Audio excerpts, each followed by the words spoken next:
Okay, I gotta show you something. Today I'm reacting to Andrei Jikh quitting his job.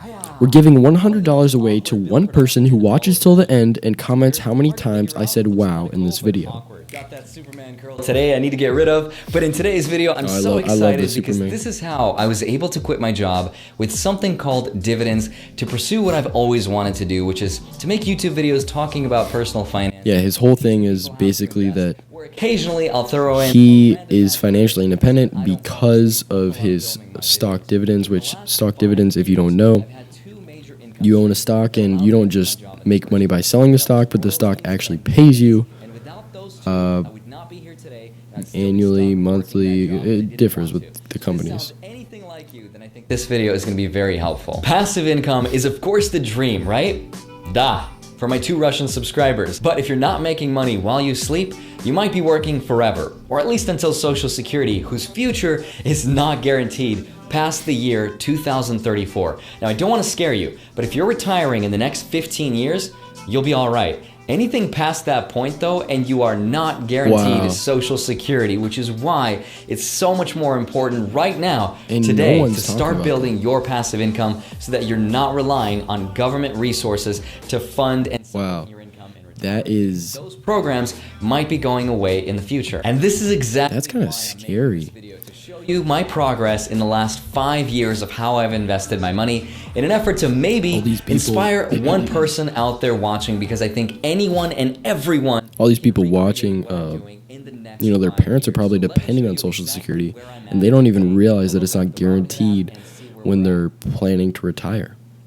200, yes, whoo, 200 grand, guys. That is the first time it has reached $200,000 on my channel. Now, I kind of saw this coming, but in the last few weeks, it's been inching closer and closer and up and down and up and down. But that just goes to show you the power of compound interest and letting time do the work for you. To celebrate, I'm gonna get some pizza and get naked. Just kidding. I'm not about to spend money on pizza.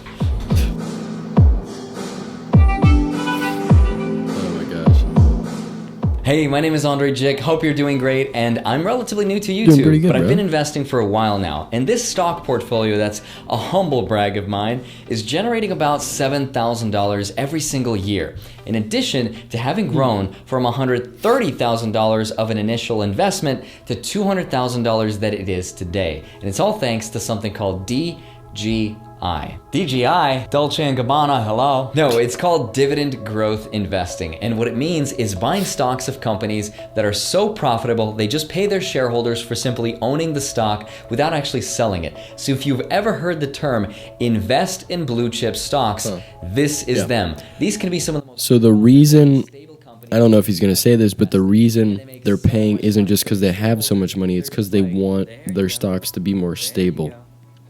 And if they're giving you a reason not to sell, it's going to be less volatile. It's going to be more consistent. You're going to stay around through the dips, you know, through the bad times. It's better for their company. It's not just because they have an excess of cash. If you're filing your taxes under married status instead of single, you can get 0% tax rate on up to $78,750 of qualified dividends. Anything above that is going to be taxed at 15%, which is still really advantageous. Now, think about it. What other asset class can you name right now that you can make up to $80,000 of tax-free money? That's insane, now, right? I wonder but why is that? Changed. Why are dividends so advantageous? Who like, makes laws? Politicians do, right? Yep. Who pays dividends? Corporations do. Who owns the politicians? That's why dividends are just so powerful. But please remember, this is interesting theory.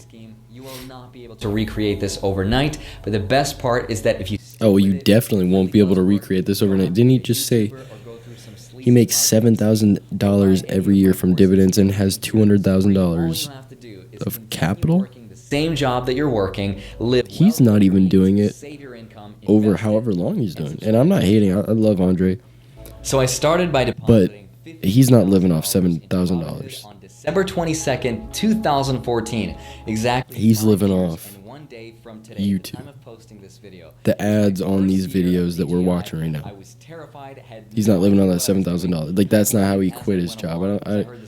He's kind of overstepping with that. Where people just lose their money, but the fear was really overblown. So I started by investing into the energy sector with stocks like ExxonMobil, ConocoPhillips, and that was just bad timing because unbeknownst to me at the time, the energy sector was about to get crushed and oil prices were plummeting. But one thing I was doing right that I want you to take away from is that I was investing no matter what was going on consistently, and that's what you should do. If the stock market's high or low or going sideways, or if other YouTubers are screaming about how this is the end and there's an upcoming crash, I promise no one has any idea when it's going to happen. Just when you think the stock market is at its all-time high and that you should wait to start investing, it goes even higher and you miss out on those key gains that make all the... It's the same in any aspect of life. There's never going to be the right time. You just got to go.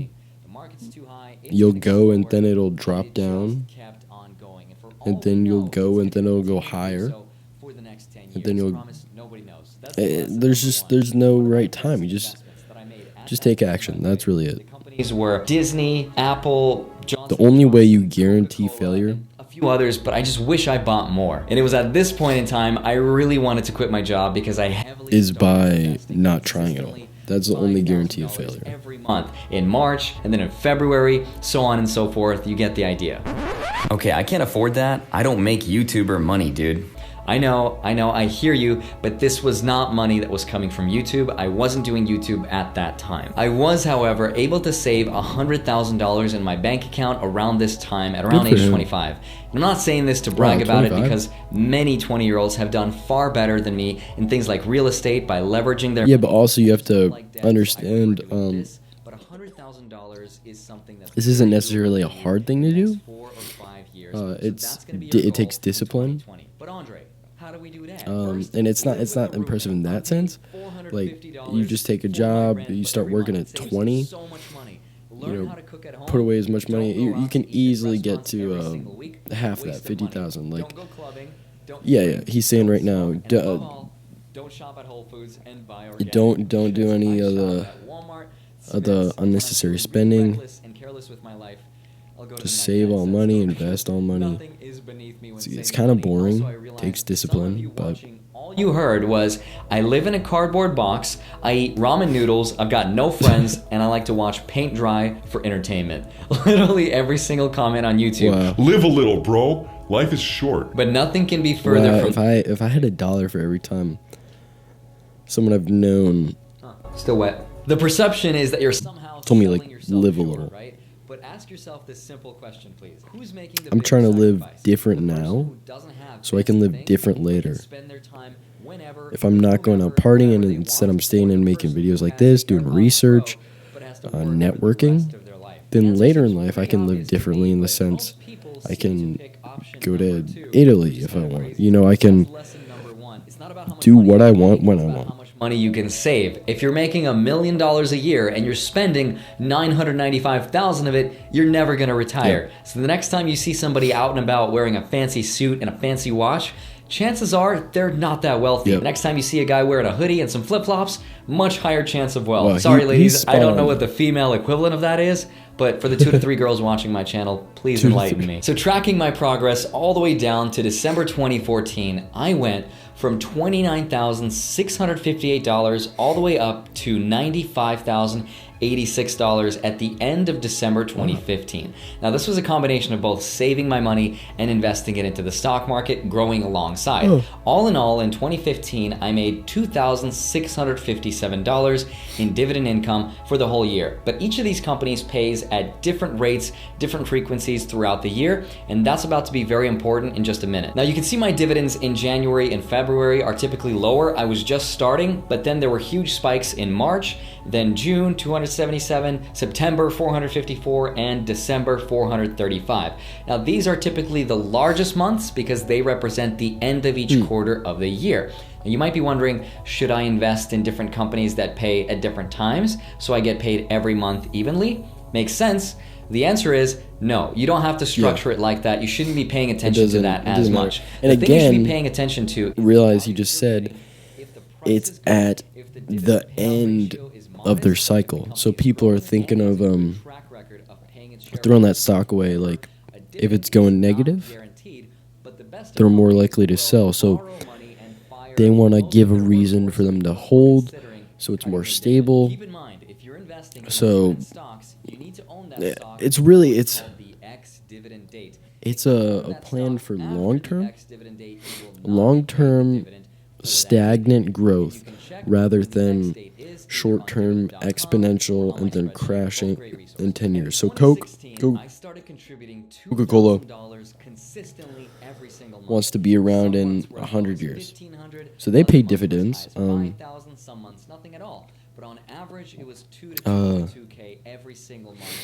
So they're paying dividends because they're fine taking a stagnant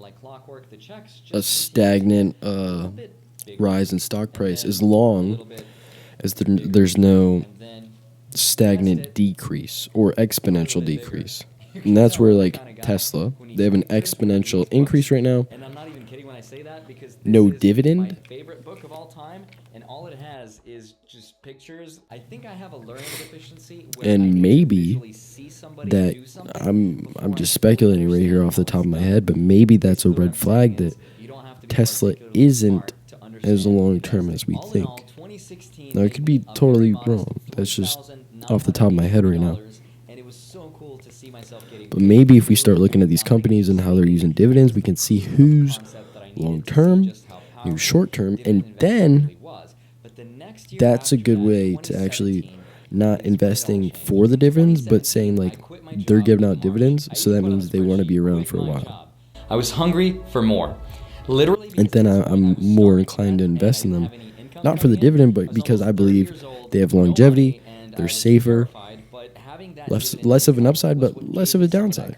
To leave in the first place. So in 2017, the grand total came out to be $5,453 of dividend income. But now I want to show you the true test of how powerful dividend investing is. This is the juicy part, comparing 2018 income to 2019. The only 2 years where I used reinvested dividends and dividend raises alone. Yep. This is pretty much what happens if you were to leave your investments on autopilot. Look how fast this grows. In 2018, I made $5,911. Not bad. In 2019, I made $7,005. Wow.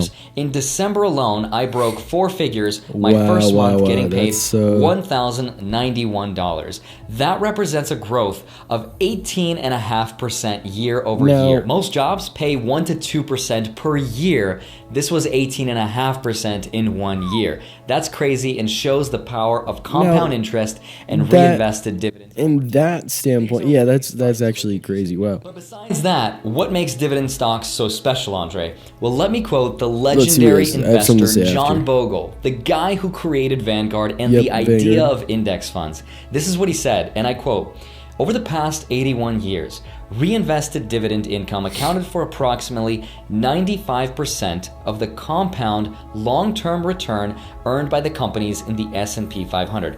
In other words, the reinvestment of dividends accounted for almost all of stocks' long-term total return." So people hear compound interest, they don't get that it's not you just buying a stock and then somehow it's compound interest. And compound interest is you investing money, making money off that, putting it back, and then it grows exponentially because you're making money, keeping the money in, and adding more money. So you're not just buying any stock and holding it, then it just magically compounds. The stuff in index funds, when they're talking about really any form of compound interest, it's because it's some form of a dividend.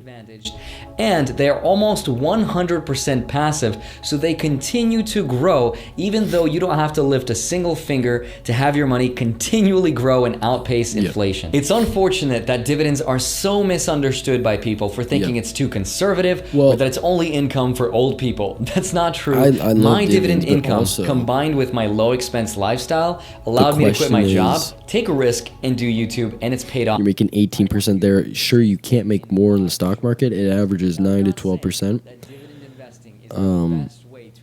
if you're just the whole stock market as a whole.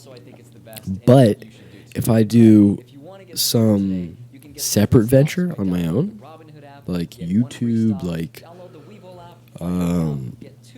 just like a popsicle store, I bet I can get 20% growth, and he's getting 18% growth. And that's not too big of a difference, but I'm just pointing out there could be better ways to go about this. Let me know how you're thinking in the comments. Also, make sure chance to get $100. Listen up, chance to get $100. You watch this far. Leave in the comments how many times I said wow.